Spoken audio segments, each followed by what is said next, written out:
Well, thank you. Thank you, Brad. Wow, it's about probably triple the size of the East Side one. What can we do to fix that, right? But yeah, so Brad asked me to go over 5 minutes over OfferUp, something that I've done at the East Side a couple of months ago. Quick question: Who has used OfferUp? Oh, cool. I don't want to ask the Pokemon thing. That's we're gonna lose.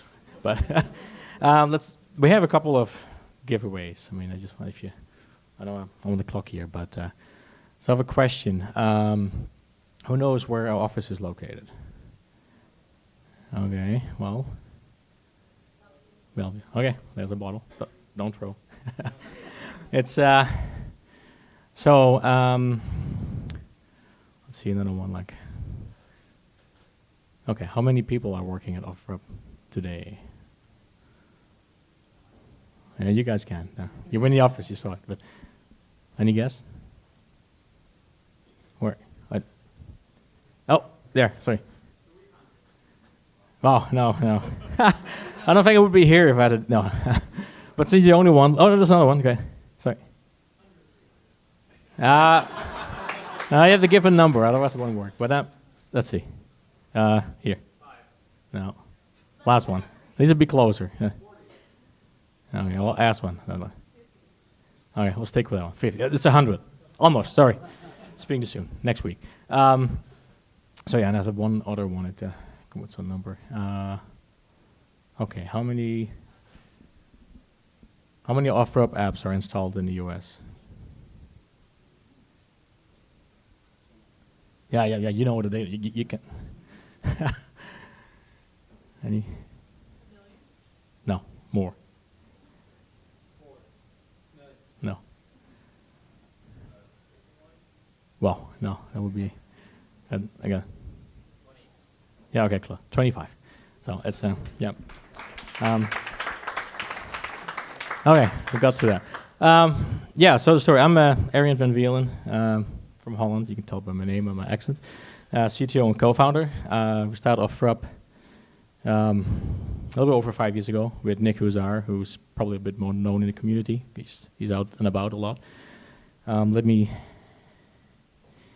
go to this. So we tried to solve a problem. We thought there was a problem. And the first thing you do, at least that's how I work, is like, great idea. You get hundreds of these ideas in a week popping in your head. So how do you prove you solve it wrong? That's what I usually go by. And the more Nick and I were trying to prove it wrong and say, no, this doesn't exist, this is not, the more we got figured out that it's actually quite an interesting problem to have. And the facts here are very similar. It's simple, but it's about $7,000 worth of stuff sitting in your house right now that you do not use. Why are you sitting on it? Why is it not out there and can be used by someone else? It would be nice to be able to park your car back in your garage. I'm sure a lot of people have that problem. And to make it even worse, we can spend money on getting more storage. So, and that looks like it's a $100+ billion market. See if I can make this work. Let me see. So I have a little. Where's the mouse again? Nope. Maybe in this case last time it worked. So, anyway, so this is a TV commercial which tells the story a lot better than me, and then does it in 30 seconds. But I mean, going through all these numbers, like, wow, this is amazing. But what is it when you go and start a company, a startup? There's a lot going on for many years. So you need to have something that really, really motivates you. And some people really like the dollar amounts, maybe, but that's not me. You need to look for an emotional connection. And to me, the more we looked in this data, the more I got upset with the fact that we literally sit on stuff, items that are really good items, and they just keep sitting there. And after 10 years, when you have to move out of the house, what do? We have, in a hurry, new guy coming in tomorrow, so let's just throw it in the trash. Let's fix that. Because on the other end, there are people that don't have a lot of money, and they're just looking for great deals, and they can find it because our garage doors are closed most of the time. Maybe in the garage sale, we open the door, and that's about it. So if you could visualize that inventory, all the stuff you have at home that you don't need anymore, we'll find someone who needs it. And if you can move that thing around, then we have done a great job. And maybe they do it again. So sometimes I joke about it. I feel like OfferUp is more like a dating site for items. We'll find another place for that item.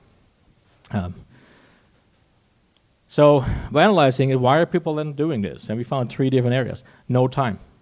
A lot of people are like, I don't have time, there's too much work, I have to deal with that. Overall complicated. Other solutions out there are, not as easy to use. And the other thing was it's scary. At some point I need to go meet someone in public and exchange this item I'm trying to sell. And so we looked at that and figured out we need to solve these issues. And there go a couple of things. One, make it super simple to post. If you can take a picture with your phone, and who cannot these days, right? Let's go and just take a picture. Take a couple of pictures of what you have in your garage and then just tell us about it. That takes 30 seconds, then it's live. So great. That's the first step. Now the second step is the bigger thing. It's like, how do we get people to browse it? And so we looked more and more about it. It's like, if you really want to compete and we want to convince people to maybe start buying this used item instead of going to Amazon and click a button and it shows up next day, we should probably turn into a real store and make it very nice to browse. So we really focused on make it look like a store and not just a bunch of pictures and text. The other thing is, once you start talking, you don't want to use a phone number, you don't want to use an email. If you use Craigslist, you know what happens. People will email you 6 months later and try to sell you on some interesting thing you don't care about. So let's keep it all within the app. Privacy is a very important thing. At the same time, it's great. You're private, anonymous. No one knows your email address and phone number. But at the same time, that doesn't mean that we do not know you. We also need to build up reputation. Build up a profile. Let's make sure that we can show that you're a good citizen in our community. These are the things we build out to deal with the earlier problems. So that one, we figured it out. We're 2 guys. Picture's a little odd, but trying to bootstrap this on the east side. And we just had an iPhone app. That's how it started. And I will go over this, but anyone who's been in a startup or started a startup and you're in the early years, you know a lot of this happens. Trying to just make it work. And that was a couple of years. Today, we're at this point. This is amazing. We have a real team, a lot of people helping us out, and we're growing crazy, so that's just a great place to be in, obviously. I just kind of mentioned it. We started in Bellevue, literally by zip codes, one market, Seattle, these things. Now we're in 80 markets around the country. And we're in the top 3 on both shopping in iOS and Android. Only 1 minute, so anyway, I put a few things in here. Not to boost like how great we are, but it's kind of, the great thing is these are confirmations about the problem we tried to solve earlier. It's like going back to this thing. If you really look around, the couple of things we saw today, everyone presenting, figured out there was a problem, and try to keep it simple in case they focused. There's one takeaway of that, do that. I mean, really, you can't solve the whole world problem. You need to really focus. You want to prove your point before you go deep. That's today. Why do I list that? Again, once you have your problem, you figure this out, and you get people interested, you want the right guys to back you up. And that is not just the community here, which obviously I really value, but when you start looking for money, it's very tempting to get that check. It's very tempting to get the first guy to offer you to buy your company. But really think about it, because these guys are not just giving you money. These guys are partners. These guys are going to be with you for a while. They need to believe in you, and they need to help you besides just writing a check. Do not forget that piece. That was it's a very quick thing. I want to add one thing is the community piece. When Nick and I talked about the idea way back in late 2010 and trying to figure things out, that's, it was pretty hard. And the Seattle community has been extreme help for that. Like, you sit here today, we used to sit in the audience and listen to these stories and take lots of notes. And we go to all these events and trying to figure out how to do it right. I think that is super important, and I really think this community is very tight. I've lived in Silicon Valley for 6 years. I prefer this community over that. I think we really here very supportive, and we have reached a point. We're still very busy, but we are trying to do something back. We are now at a point. We still have a lot of things on our plate, but is there anything we can do? We want to help that community because that community helped us get here today.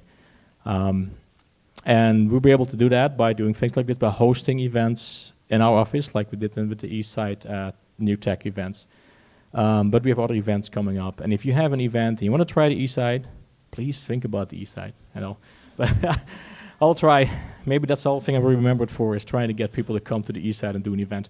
But I would love to get events on the east side. There are people there, and just like today, it's a struggle. It takes quite a while, and especially if these events around this time, it's pretty hard to get across. And there's a lot of people over there that would love to listen in as well. They cannot always make it over here, just like you guys might make it over there. So if you're an event organizer and you wouldn't mind trying both sides, I would love to talk. That's, sorry, yeah.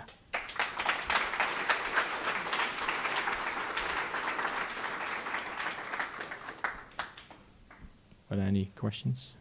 Oh, yeah.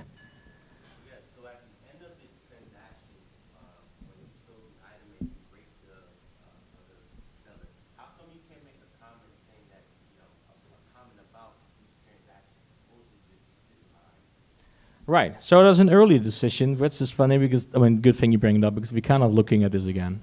But early on, when we were still very small and we're a local marketplace, so you be selling something to a person who might live in your neighborhood, someone who shows up at the local Safeways now and then. And we want to be very careful in how that information gets around because some people might just say things that other people really don't appreciate. So we had to be careful. Like if we collected it, we also want to be transparent and show it to the other person. So initially we said, like, let's not open it up for comments, because you think it's anonymous, and yes, it is, but it's still a very local community. So early on, we were a little worried about that. We're currently discussing the whole rating system, and that's come up again, and I think it will change now. Yeah.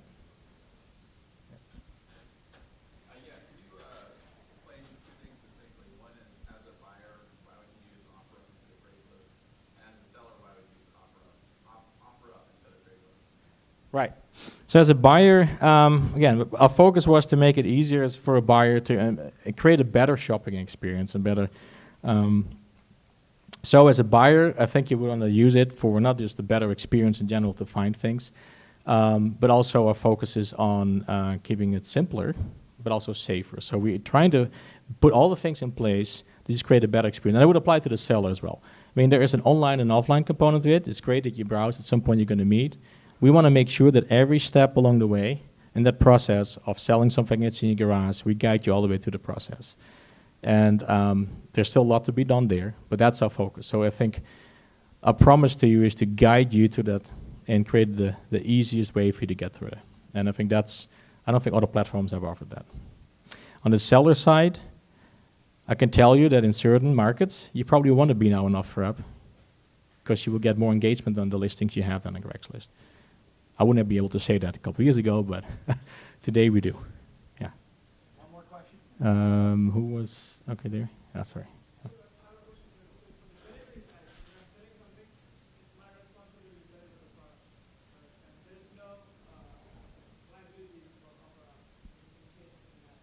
Correct. Right now, what we do is we bring people together. So the offline piece is buyer and seller meeting somewhere, and do the transaction. Right. You mean like, are we protecting ourselves? Are we offering a liability protection to the buyer seller, the buyers? Now, currently there's not that kind of protection, right? People just that part hasn't changed. That's just old-fashioned local trade. You meet, you exchange money, and you have a product. Don't you guys have the True You? Yeah. So True You is one of the examples where we try to create again, we're trying to make this a simpler and a more trustworthy approach. And True You is a platform where we get people to provide us more information, and they get in return they get a True You badge, which helps people to build more trust within the platform. Yeah, but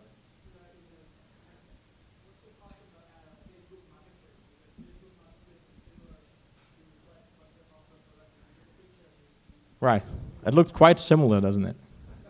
Right? Yeah. It's also built locally. It must be a Seattle thing, that whole e-commerce stuff. But it's a similar product, but it lives within an interesting world, right? Because it lives within a social network. Like when I do a transaction and I'm going to buy something, you're a seller, I'm going to meet you. Like all I care about is that the transaction goes smooth, right? You're a nice guy, but I probably don't care about if you're married and you have kids and all that. That is not really. What's important is that a transaction that we have is a great transaction, and we might do another one in the future. it's a very different thing than pulling my whole social network in this market, in this transaction, right? So I think, yes, they look similar, but I think where they're coming from and what their baggage is to get to here is they have a whole social network with it, which is different than what we do. So we focus a lot more on also the offline piece. Right? We really want to make the offline experience great, and that's an area where we focus on. I can't look into that building and see what Facebook is doing, obviously, but again, there are not many offline features within the Facebook product that would link to that. That's yeah. It's here for